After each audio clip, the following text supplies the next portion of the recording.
네, 전략주 AS 시간입니다. 전문가님께서 지난 방송 때 추천드린 종목에 대해서 어떤 전략이 또 필요할지 이야기 나눠보겠습니다.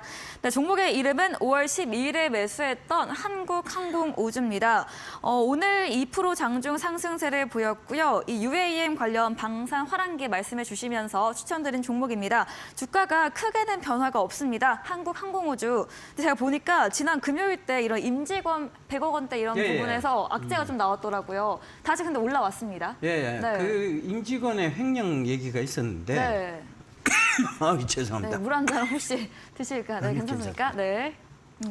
자, 이거 회계적으로 살펴보면 네. 과소상계, 과대상계에 대한 부분들입니다.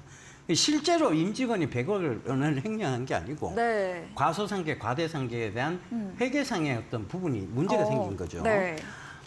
그래서 실질 이제 횡령 금액이라고 그것도 이제 억지로 부려본다면 네. 한 21억 정도의 횡령이에요. 근데 이것도 정확하게 법률상 다퉈봐야 될 부분이 있어요. 네. 과소상계, 과대상계에 대한 부분들이 결국은 이 회사의 결국 이 회사가 국영기업이죠. 네. 국영기업들은 과소상계, 과대상계에 대한 부분들을 누군가는 책임을 져야 돼요. 그래서 임직원을 고발하지 않았느냐 이렇게 보여지는데 네. 실제로 뉴스는 100억 원대 횡령이라고 나갔지만 실제로 그러지 않습니다. 그러다 보니 당연히 거래 정지도 없었고 네. 결국은 미미하게 영향 미치고 결국은 다시 올라오기 시작하는 거죠. 네. 왜? 미래 성장성, 즉 우리가 생각하는 역사적 배팅이 될 만한 대형주 중에서는 진짜 앞으로 미래가 펼쳐질 수밖에 없는 UAM 산업의 핵심을 가지고 있는 회사이기 때문에 그렇습니다. 네. 그래서 그 관점에서 보신다면 손절가 당연히 없고요. 지속적인 보유를 통해서 이익을 극대화하는 전략이 저는 맞다고 보여집니다. 그래서 한국항공우주는 여러분들 빠지면 계속 보세요. 빠지면 다시 올라올 수밖에 없는.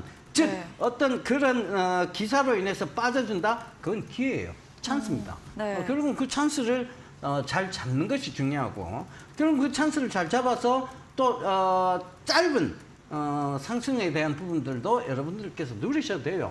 이건 계속 지속적으로 내가 어디를 사도 지금은 어디냐? 무릎이에요. 어디를 사도 무릎. 결국은 아직까지 어깨까지는 한참의 시간이 걸린다. 즉 어깨까지 올라오는데 느리지만 결국은 어깨까지 올라올 수밖에 없는 종목이다. 네. 이렇게 다시 한번 얘기 드리겠습니다. 네, 임직원 이 100억 원대 배임 횡령 문제는 회계상 문제로 법적으로 다투할 부분이다 말해주셨고 그렇게 큰 주가 하락 없이 회귀를 했습니다. 이 UAM 핵심 회사로 앞으로의 긍정적 전망 유지해드렸고요. 지속적 보유로 이익 극대화 전략으로 말씀 들어봤습니다. 네, 그럼 저희는 다음 코너 도전 상한가로 돌아오겠습니다.